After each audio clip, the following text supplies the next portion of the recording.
En esta mañana vamos a continuar viendo el libro de los Hechos de los Apóstoles.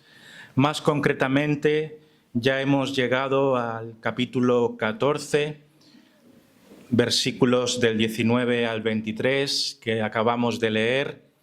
Y este texto pues nos muestra una escena en la cual Pablo es apedreado en Listra,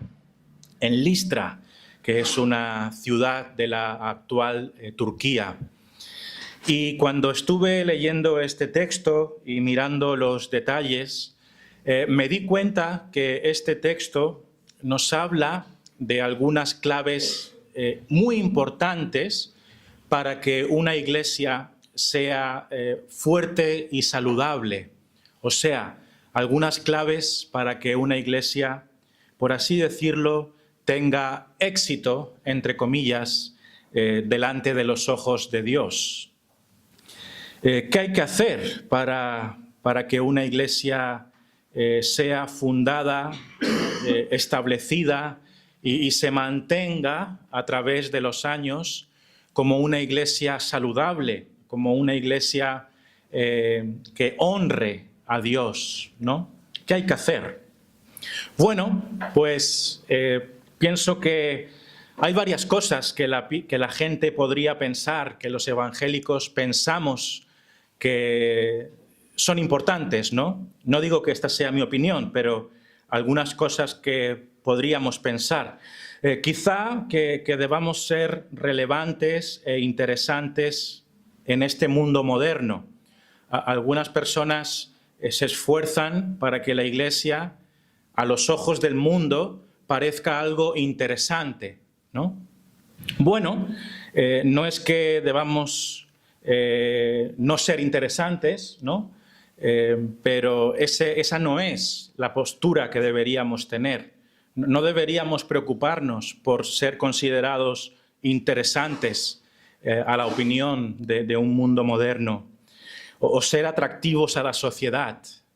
Eso no debería ser nuestra preocupación en realidad. Quizá hacer obra social. Algunas iglesias consideran que la obra social es súper importante porque de esta manera muestras a la gente el amor por los necesitados, ¿no? Y yo creo que ciertamente los creyentes debemos mostrar amor por todo aquel que tenga necesidad, porque eso es un corazón que ama a la gente, ¿no? Dios ama a la gente y por lo tanto nosotros debemos amar a la gente. Sin embargo, la obra social no aparece en el Nuevo Testamento. Me refiero a la obra social como algo organizado por la Iglesia. No aparece simplemente en el Nuevo Testamento como una prioridad fundamental. Hemos estado viendo hasta ahora el primer viaje misionero, si recordáis, de Pablo y Bernabé, y ese no fue el énfasis en ningún momento. No digo que no esté mal, que no esté bien ayudar a los demás, pero ese no es el énfasis apostólico cuando se trata de establecer y hacer y mantener a la Iglesia. Buenos programas para jóvenes, para que estén entretenidos. Pienso que es bueno que podamos tener algo para los jóvenes, para que ellos puedan recibir quizá enseñanza para su momento de edad, para que puedan tener relación con otros jóvenes. No es algo que esté de más, pero en la Biblia no hay ningún grupo de jóvenes tampoco. Pero bueno, no por eso vamos a cerrar las puertas a un grupo de jóvenes. Lo que quiero decir con todo esto es que hay cosas que está bien hacerlas, aunque no estén explícitamente en la Biblia, quizá, pero que no son las cosas más importantes, no es lo fundamental, no es la esencia.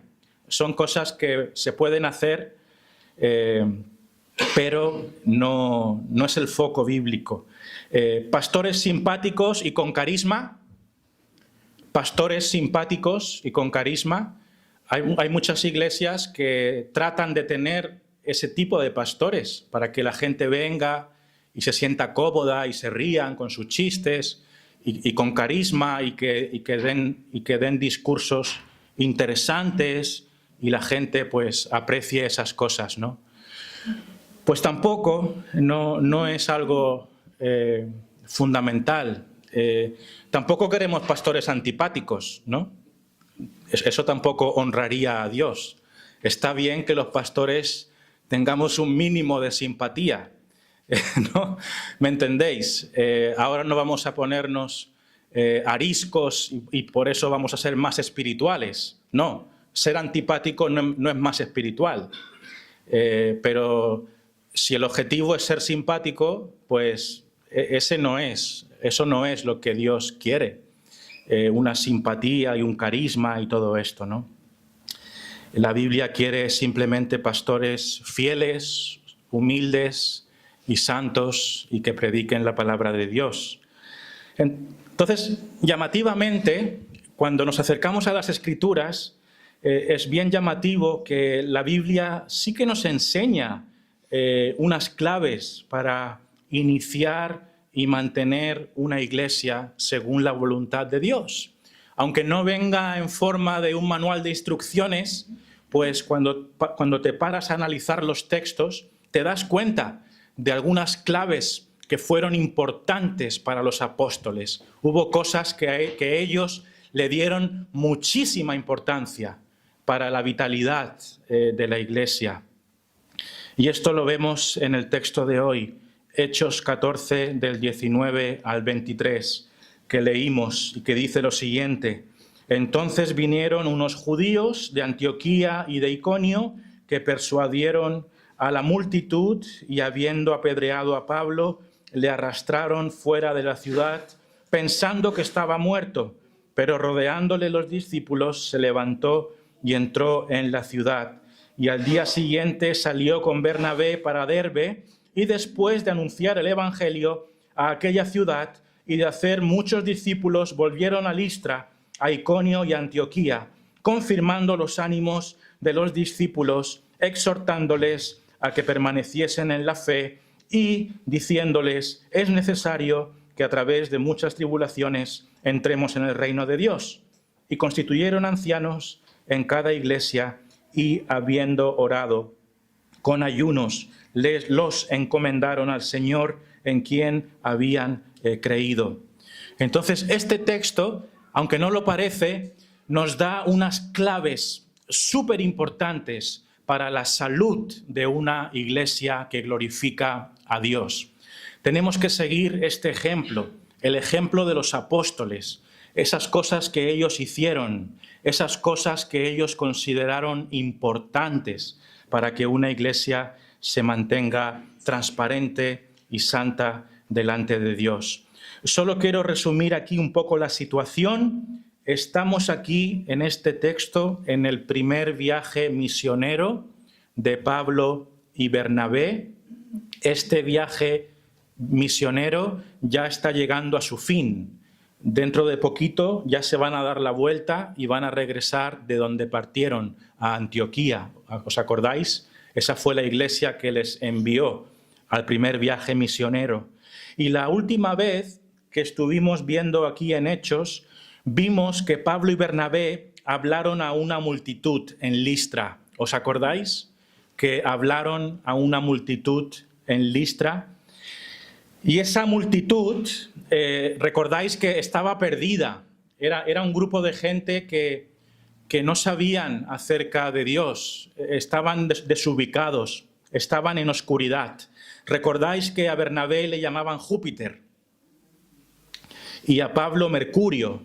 Y al final terminaron ofreciéndole sacrificios a Pablo y a Bernabé porque creían que eran dioses que habían venido del cielo. ¿Os acordáis? Esa fue la última escena que vimos hace poco, porque hubo un milagro en esa escena, y es que Pablo había sanado a un cojo de nacimiento. Y fruto de ese milagro, la gente respondió queriendo adorar a los apóstoles cuando eso no tenía nada que ver, no debían hacer eso. Esa escena la vimos en Hechos 14, del 8 al 18, y hoy continuamos a partir del verso 19 y veremos hasta el 23 que hemos leído. Y quiero resumir lo que ocurre aquí en esta situación.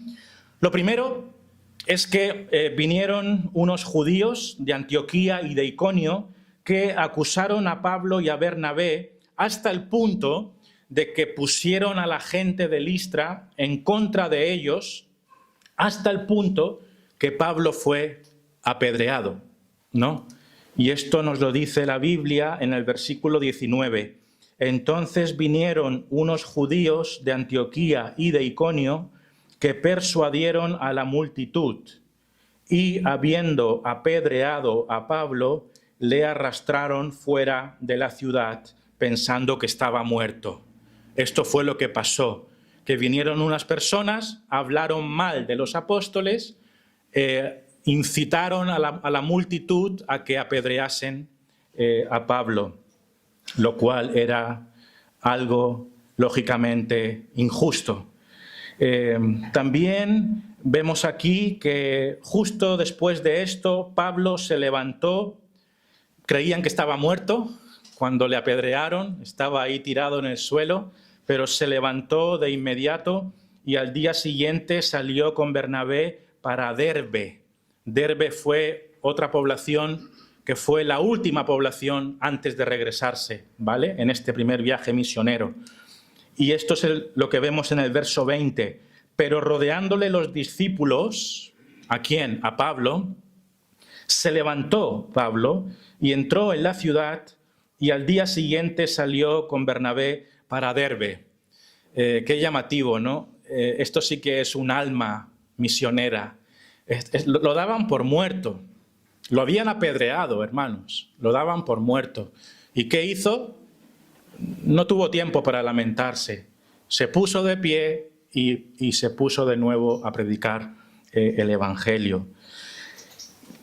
Justo después de esto, Pablo y Bernabé anuncian el Evangelio en Derbe, hacen muchos discípulos ahí y después vuelven a Listra, a Iconio y a Antioquía de Pisidia, 3 sitios donde habían hecho discípulos anteriormente. Recordáis que en los últimos mensajes vimos cómo fueron yendo por esas ciudades y predicando, hicieron discípulos, y ahora ¿qué hacen? Vuelven a visitarles para animarles, básicamente. Y eso lo vemos en el verso 21. Y después de anunciar el Evangelio a aquella ciudad, o sea, a Derbe, y de hacer muchos discípulos, volvieron a Listra, a Iconio y a Antioquía. ¿Veis? Regresaron allí donde predicaron. ¿Para qué? Para ver cómo estaban los hermanos que se habían convertido. Estaban haciendo labor pastoral, animando a los hermanos. Y ya para acabar este resumen, en estas ciudades que hemos mencionado, se dedican a animar a los discípulos. Esto lo vemos en el verso 22, confirmando los ánimos de los discípulos. Confirmando los ánimos de los discípulos, exhortándoles a que permaneciesen en la fe y diciéndoles es necesario que a través de muchas tribulaciones entremos en el reino de Dios. Entonces, Pablo y Bernabé regresan a estas 3 ciudades para animar a los hermanos, para ver cómo están, y se dedican a también ser honestos con ellos, diciéndole, hermanos, vamos a tener que sufrir para entrar en el reino de Dios. Y finalmente, antes de regresar a la iglesia de origen, hacen una cosa más, muy importante. Constituyen pastores. Constituyen pastores. Esto lo vemos en el versículo 23. Y constituyeron ancianos en cada iglesia, y habiendo orado con ayunos, los encomendaron al Señor en quien habían creído. Aprovecho para decir que en la Biblia los pastores es lo mismo que los ancianos. y es lo mismo que los obispos, ¿vale? Anciano es igual a pastor, y pastor es igual a obispo, y obispo es igual a anciano. No importa la combinación que hagas, las tres palabras, anciano, pastor y obispo, se están refiriendo a la misma persona. ¿Ok? Entonces no hay un pastor y después unos ancianos a su lado. No. Yo sé que esto puede descolocar un poquito porque históricamente los evangélicos hemos pensado así, ¿no? El pastor y los ancianos. Pues no. Tenemos que decir los pastores, o si queréis, los ancianos. Y si alguien quiere ser un poco diferente, pues los obispos. No pasa nada, aunque alguien nos malentienda, pero me entendéis, ¿no? Los que son nombrados pastores tienen la misma autoridad delegada por Dios en la medida que son fieles a la Escritura. Porque los pastores no tenemos una autoridad propia. No tenemos una autoridad inherente. No es nuestra autoridad. Simplemente hemos de actuar con humildad, usando la autoridad que la Biblia da. Entonces, eso es todo. Los pastores tienen una autoridad delegada por Dios, pero no una autoridad propia. Si los pastores usan mal su autoridad y se desvían de la Biblia, hay que llamarles la atención. La Iglesia tiene que llamarle la atención al pastor, porque no hay ningún pastor que sea intocable, ¿vale? Somos todos iguales, pero con diferentes funciones por los dones que el Señor nos ha dado, simplemente esto. Entonces, importante, Bernabé y Pablo se dieron cuenta que era necesario establecer pastores para no dejar a estas iglesias nuevas sin ancianos. Bien, el texto de hoy nos enseña el modelo bíblico para la iniciación y el crecimiento de una iglesia saludable. Vamos a ver algunas claves de una iglesia saludable. Primero, aquí vemos el anuncio del Evangelio como prioridad. Los misioneros anunciaron el Evangelio. Segundo, hicieron discípulos. Tercero, se preocuparon por los discípulos y los animaron. Cuarto, constituyeron pastores. Y quinto, muy importante, hicieron esfuerzos y experimentaron sufrimientos. Estuvieron dispuestos a hacer esfuerzos y experimentar sufrimientos. 5 cosas, 5 claves. No necesitamos un manual de crecimiento de iglesias. La Biblia nos lo da todo. Este mensaje de hoy es especialmente importante para los líderes actuales y futuros de nuestra iglesia. El mensaje de hoy es especialmente importante para los líderes actuales y futuros de nuestra iglesia, pero es una enseñanza para todos los cristianos en general, ya sean líderes o no. Entonces, si tú no vas a ser pastor, no pienses que esto no es importante para ti, porque la gran mayoría de estas cosas tú también tienes que hacerlas, ¿vale? Que nadie se escaquee, que nadie desconecte, porque esto es importante para ti, es tu responsabilidad como miembro de una iglesia, ¿no? Vamos a ver esto. ¿Qué hicieron los apóstoles? Lo primero, anunciaron el Evangelio. Esto parece evidente, pero es muy sorprendente el énfasis que la Biblia hace en cuanto a la predicación del Evangelio. Lo pone en el centro, le da centralidad, le da importancia. Si algo tenemos de valor, hermanos, es el Evangelio. Si algo tenemos de valor, es el Evangelio del Señor Jesucristo. Versículo 21, fijaos, versículo 21 dice: y después de anunciar el Evangelio a aquella ciudad, ¿veis? Y después de anunciar el Evangelio a aquella ciudad. ¿Qué ciudad? Derbe. Se está hablando de Derbe. Hasta la última ciudad que fueron, hasta esa última ciudad, antes de regresar, ¿qué hicieron? Predicaron el Evangelio. Esa es nuestra labor, esa es nuestra pasión, ese es nuestro tesoro. El Evangelio, la buena noticia de nuestro Señor Jesucristo. ¿Cómo nace una iglesia? ¿Cómo nace una iglesia? Mediante el anuncio del Evangelio. No hay más. Mediante el anuncio del Evangelio. Aprovecho para definir el Evangelio, ¿no? Algunas personas quizá todavía no tienen una definición de qué es el Evangelio. A veces hablamos del Evangelio, pero realmente no sabemos lo que es. Tú puedes quizá decirle a un cristiano, ¿qué es el Evangelio, hermano? Y a lo mejor en tu mente no lo tienes tan claro y piensas, bueno, a lo mejor el Evangelio es portarse bien, o ser buena gente, o no sé. Pero no, el Evangelio, ¿sabéis?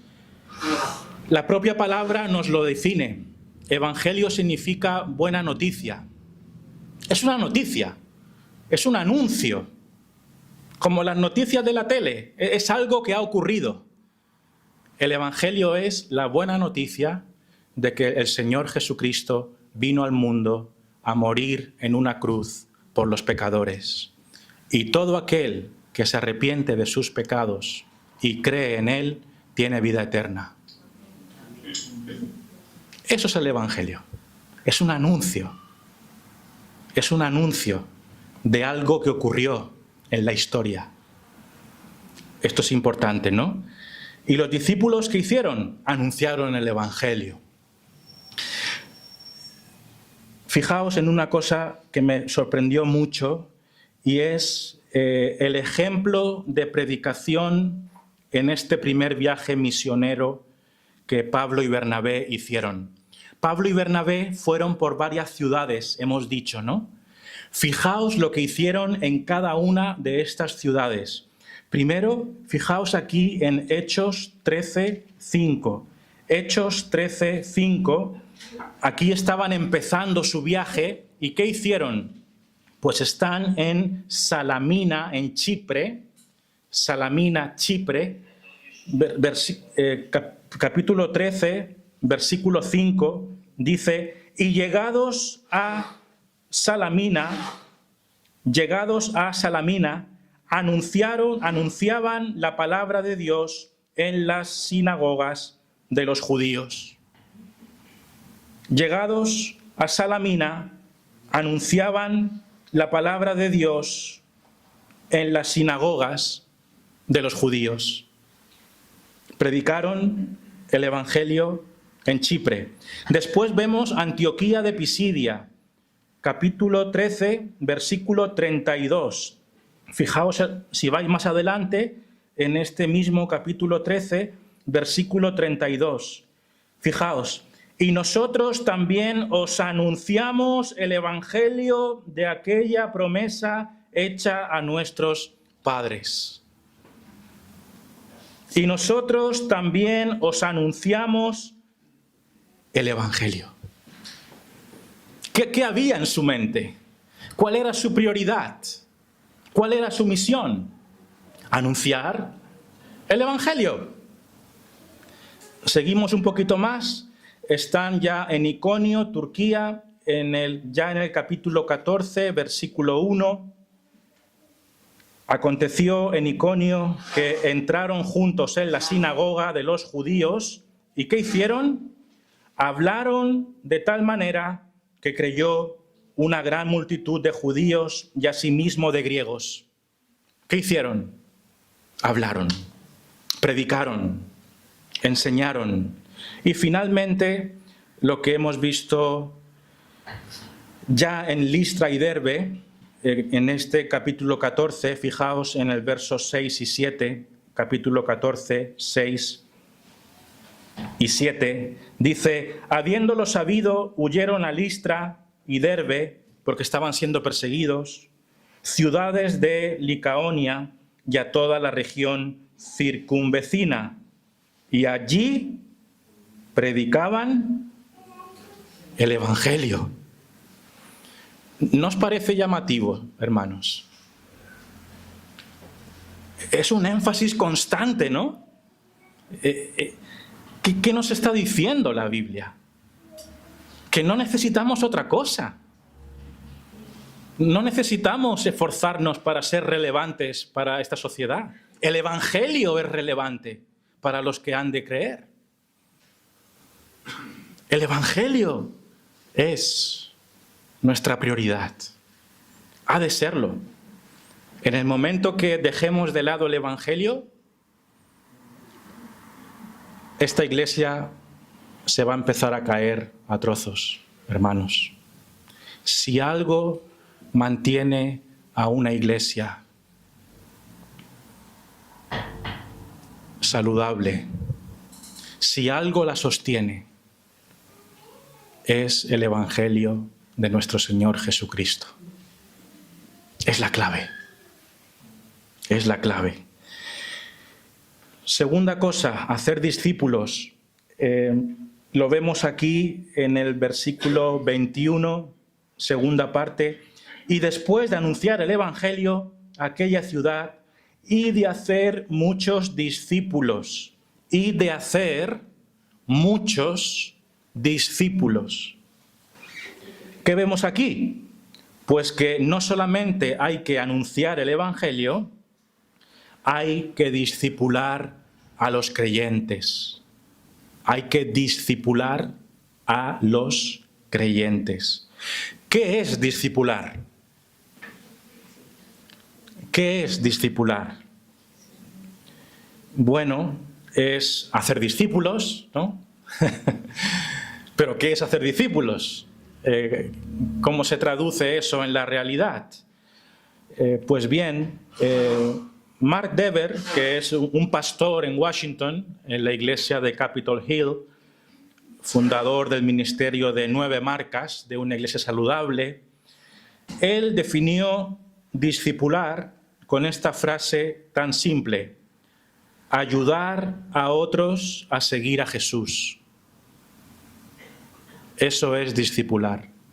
Ayudar a otros a seguir a Jesús.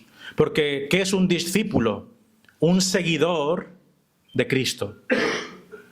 Alguien que aprende de Cristo. Alguien que sigue a Cristo. Esto es lo que somos todos nosotros, que somos cristianos, discípulos.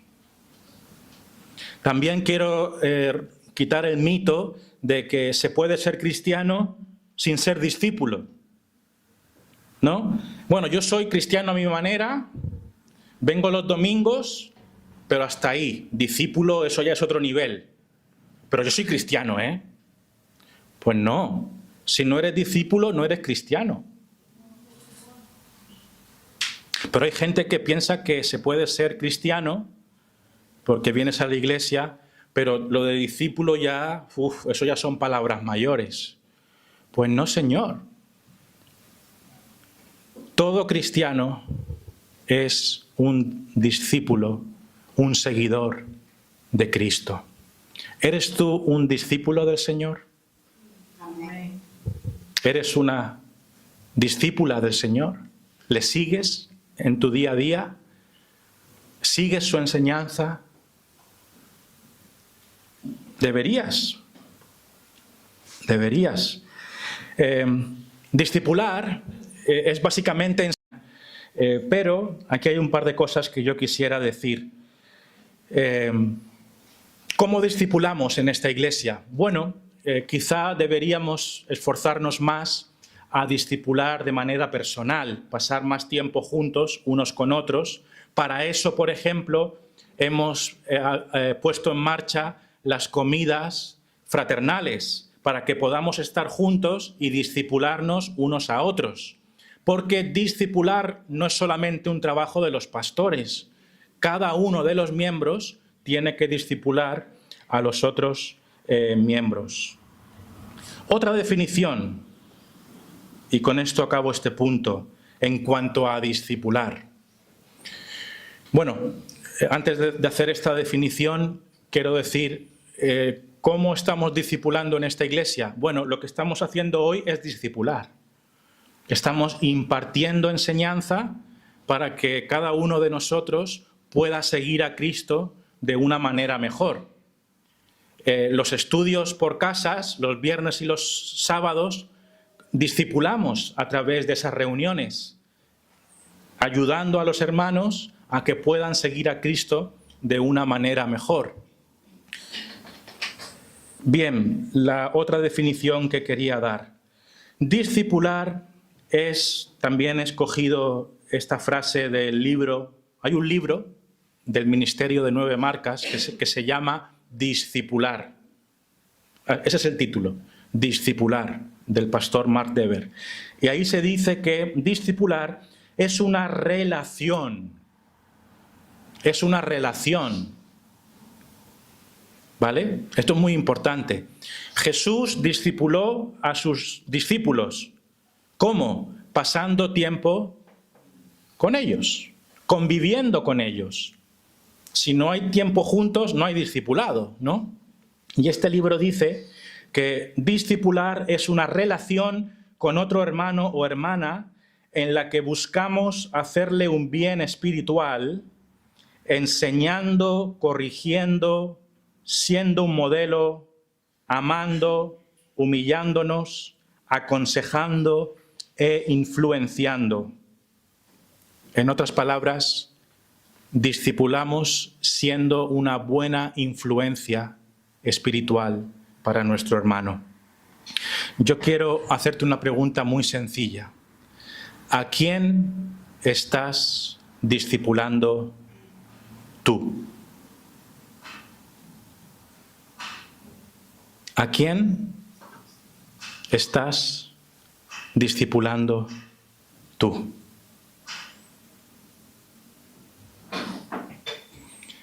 Piensa en alguien a quien tú le estés enseñando cosas acerca de la Biblia, aconsejándole cosas bíblicas.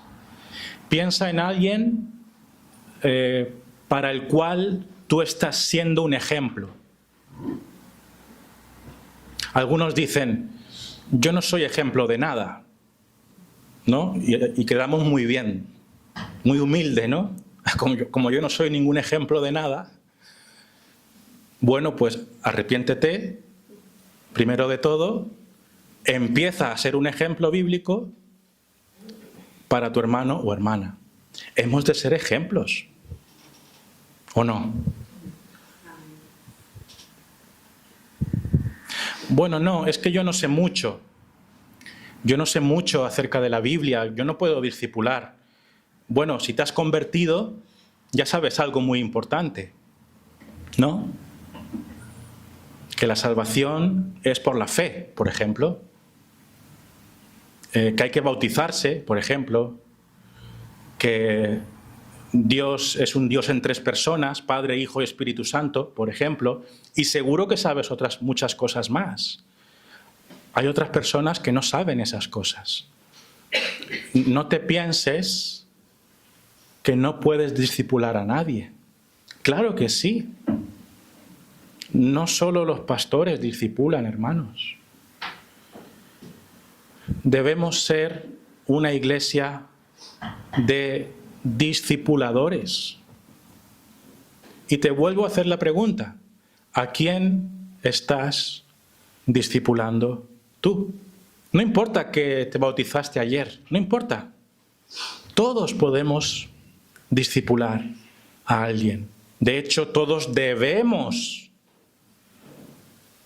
discipular a alguien. ¿Estás asumiendo tú tu responsabilidad como cristiano de ayudar a otros a seguir a Jesús? Si no, hoy es el día para empezar. Lo digo en serio. También, hermanos, yo quiero animar a la Iglesia a que tengamos conversaciones bíblicas y espirituales. De verdad, os quiero pedir que hagáis esto. Está muy bien de preguntar cómo va el trabajo, cómo va el fútbol, estás contento porque ganó el Real Madrid y todo esto, pero eso hasta cierto punto, hermanos. Cuando nos juntemos a comer los domingos, saca conversaciones espirituales, saca conversaciones bíblicas. Se nos va la comida hablando de chorradas, hermanos. Y nos vamos a casa, ¿y qué hemos hecho? Pues bueno, hablar del tiempo y de cositas así que no nos aportan mucho en verdad. No sé si me entendéis lo que os quiero decir. Cuando nos juntemos a comer, saca tú la pregunta, ¿qué os ha parecido la predicación? Por ejemplo. O mira, estoy leyendo un libro que dice esto y os lo quería compartir, ¿tú qué opinas? ¿Qué porcentaje de nuestras conversaciones cuando estamos juntos son espirituales? ¿Y qué porcentaje son mundanas? Tenemos que estar atentos a esto. Vamos a continuar. Hemos dicho que los apóstoles anuncian el Evangelio, hacen discípulos, pero algo muy importante, no solamente hacen discípulos, se preocupan por los discípulos y los animan. Fijaos, versículo 22, confirmando los ánimos de los discípulos, exhortándoles a que permaneciesen en la fe y diciéndoles, es necesario que a través de muchas tribulaciones entremos en el reino de Dios. No solamente hay que enseñar a los otros creyentes, no solamente tienes que hablar a los otros creyentes para edificarles bíblicamente, y es una responsabilidad tuya también, también hay que preocuparse por ellos y animarles. Hay que animarles en la fe. Más concretamente, fijaos lo que hicieron Pablo y Bernabé. Esto es muy bonito, hermanos, porque aunque hoy no lo veremos,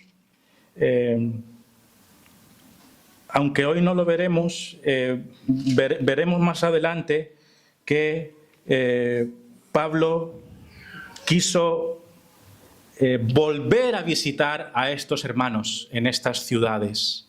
O sea, no solamente visitaron a estos hermanos ahora en este texto, sino que un poquito más adelante, ¿sabéis qué le dijo Pablo a Bernabé?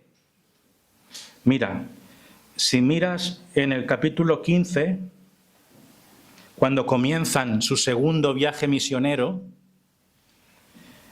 capítulo 15, versículo 36, dice, después de algunos días, ya habían terminado su primer viaje misionero, ¿vale?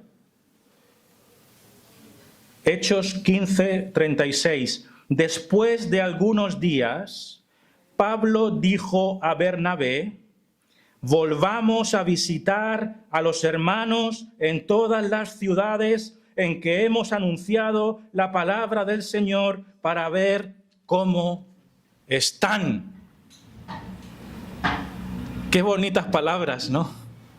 Qué amor, qué preocupación por los hermanos. Volvamos a visitarles para ver cómo están. ¿Y qué hicieron? Volviendo al capítulo nuestro, ¿qué hicieron Pablo y Bernabé? Confirmaron los ánimos. Confirmar los ánimos. esto lo vemos en el verso 22, ¿no? Capítulo 14, verso 22, que dice, confirmando los ánimos de los discípulos. Eso fue lo que hicieron. ¿Qué significa confirmar los ánimos? Pues, ¿sabéis qué significa? Algunas traducciones utilizan estas otras palabras. Fortalecer el alma. Fortalecer el alma. Eso es lo que tenemos que hacer los unos con los otros. Fortalecernos mutuamente nuestras almas. Hermano, ¿cómo estás en el Señor? ¿Cómo está tu fe? ¿Con qué estás luchando? ¿Qué dudas tienes? ¿Hay algo por lo que pueda orar por ti, hermano?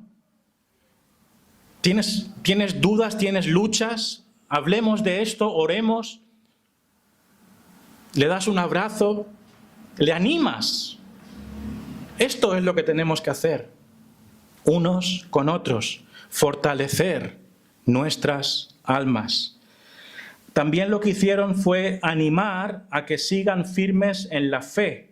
Dice el versículo 22, confirmando los ánimos de los discípulos, exhortándoles a que permaneciesen en la fe. Exhortando a que siguieran en la fe. Tenemos que animarnos, tenemos que decirnos, hermano, hay que seguir adelante, no hay que tirar la toalla, hay que permanecer en la fe. No podemos mirar atrás. Vamos, hermano, adelante. Esto es una carrera a largo plazo. Eso es lo que tenemos que hacer los unos con los otros. Es fácil poner una cara de que todo va bien. Es fácil. Pero sabemos que no siempre las cosas van bien. Necesitamos fortalecer nuestras almas. También hay una cosa muy interesante aquí. Otra cosa que los apóstoles dijeron a los hermanos en estas iglesias. Fueron realistas. ¿Sabéis qué le dijeron? Que era necesario sufrir. Era necesario sufrir. Qué manera de hacer marketing, ¿no? Para atraer a gente. ¿Sabes qué, hermano? Vamos a tener muchas tribulaciones. Vamos a sufrir mucho, porque nos dice la Biblia, es necesario que a través de muchas tribulaciones entremos en el reino de Dios. Vamos a continuar y nos acercamos al final. Hemos dicho, en tercer lugar, tenemos que preocuparnos por los discípulos. No solo yo debo mejorar en esto, hermanos. Orad por mí para que como pastor me preocupe más por los hermanos. Pero todos debemos hacerlo. Olmer, Julian, los que predican, pero las mujeres también, cada uno de vosotros debe hacerlo. El siguiente punto es que constituyeron pastores. Constituyeron pastores.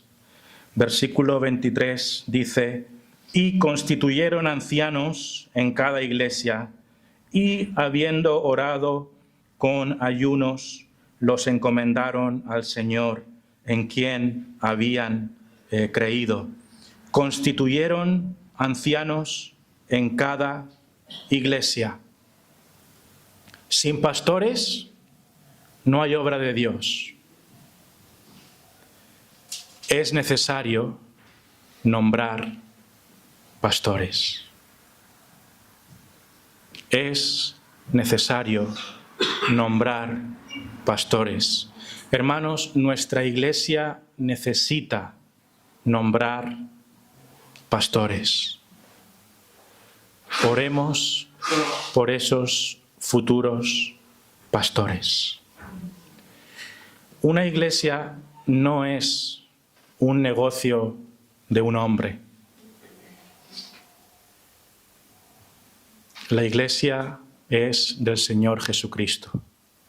Los pastores debemos ser humildes y debemos estar dispuestos a que haya cuanto más pastores mejor.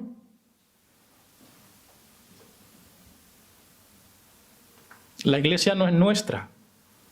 La voluntad de Dios es que haya pastores en las iglesias, ¿no? Oremos para que eso sea así.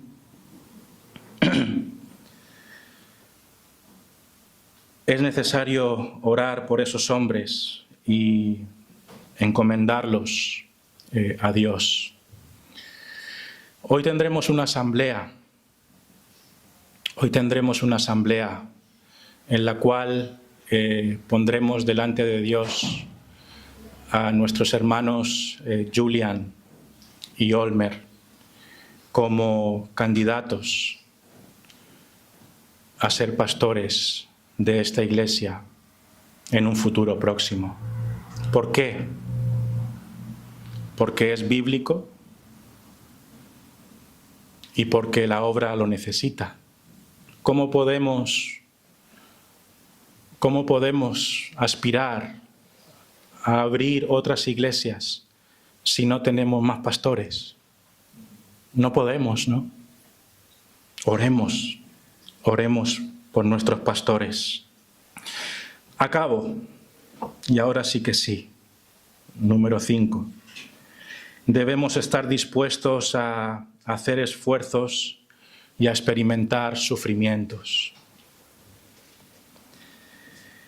Aquí vemos el ejemplo de Pablo, un ejemplo incansable, un ejemplo incondicional. Le podían echar cualquier cosa. La única manera de pararle era matarlo.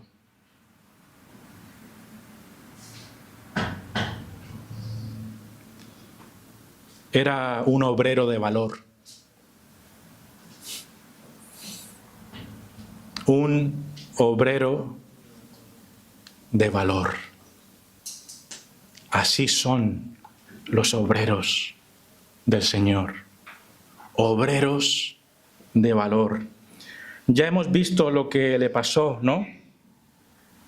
Desde el principio del viaje misionero no encontró otra cosa que oposición. Desde el principio lo vimos.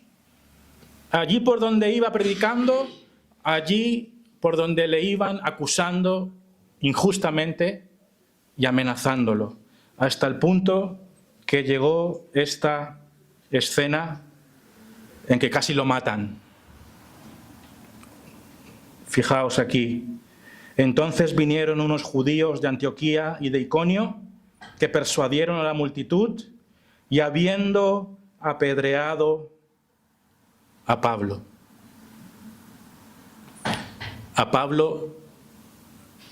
lo apedrearon, le tiraron piedras. Así la gente muere, sabéis, ¿no? A pedradas. Pues eso fue lo que hicieron con él. Le tiraron piedras. Y dice aquí que le arrastraron fuera de la ciudad pensando que estaba muerto.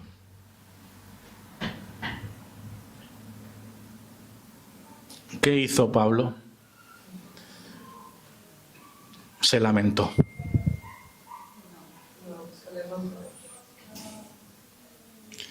Pues no se lamentó, se levantó.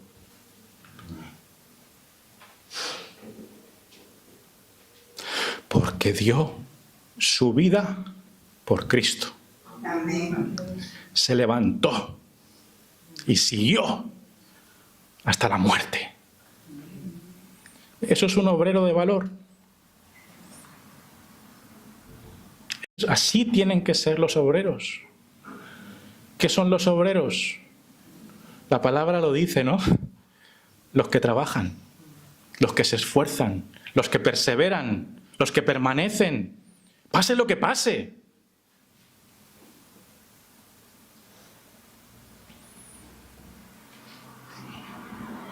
Como dicen los colombianos, no importa que llueva, truene o relampaguee.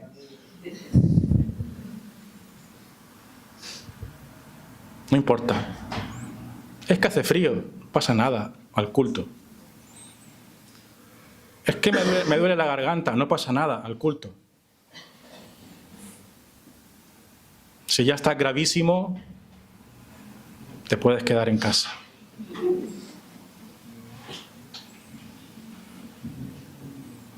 Pero así se sirve al Señor, hermanos. Se sirve al Señor con todo. Hemos de sacrificar tiempo. Hemos de sacrificar nuestros placeres. ¿Por qué?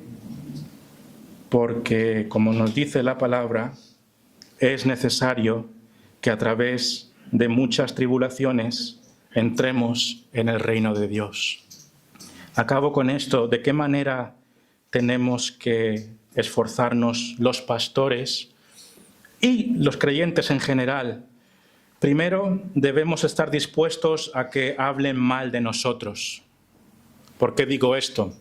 Porque esos judíos que vinieron a Listra, ¿qué hicieron? Hablaron mal de los de Pablo para que le apedrearan falsamente. Esto nos va a ocurrir también. Tenemos que estar dispuestos a que hablen mal de nosotros.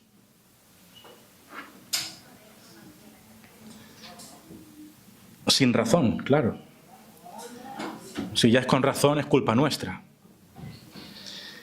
Debemos estar dispuestos a sufrir físicamente y mentalmente. Debemos estar dispuestos a pagar el precio. El hermano Francisco Martínez predicó sobre el precio de seguir a Cristo, ¿no? Debemos tener valor y no tirar la toalla. Hermanos, los pastores no pueden ser blandengues, no pueden ser cobardes, no pueden mirar atrás.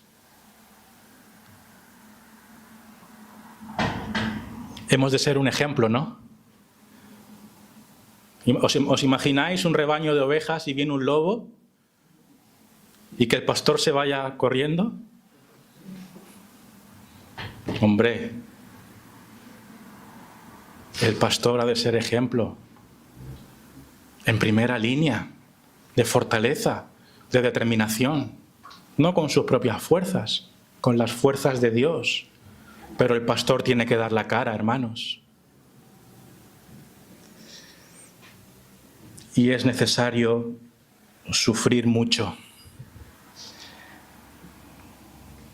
Versículo 22, confirmando los ánimos de los discípulos, exhortándoles a que permaneciesen en la fe y diciéndoles, es necesario que a través de muchas tribulaciones entremos en el reino de Dios. Conclusión, anunciemos el Evangelio. Amén. Ahí está la fórmula. Anunciar el Evangelio. Lo hemos visto claramente, ¿no? Cómo los discípulos lo hacían. Hagamos discípulos. Enseñemos. Preocupémonos por los discípulos y demos ánimos. A partir de ahora vamos a ser una iglesia más así, ¿sí o no? Sí. ¿Tú reconoces que puedes hacer algo más para edificar bíblicamente a tus hermanos? ¿Crees que puedes hacerlo? Yo creo que yo sí, que puedo hacer bastante más. Cuando estemos comiendo, saquemos la pregunta. ¿Sí? Sí. ¿Qué pensáis de la predicación? Por ejemplo, ¿o qué opinas de este tema de la Biblia? Pero siempre de edificación, ¿vale? No hagamos preguntas, ¿qué pasó con ese personaje de no sé cuándo que nadie sabe la respuesta? Pero hacemos la pregunta, pero no sirve de nada porque no edifica. Tenemos que hacer preguntas útiles. No vayamos de filósofos, simplemente hagamos una pregunta de edificación. Y nombremos pastores, que el Señor nos ayude y hagamos esfuerzos y estemos dispuestos a sufrir con la ayuda de Dios. Amén. Amén.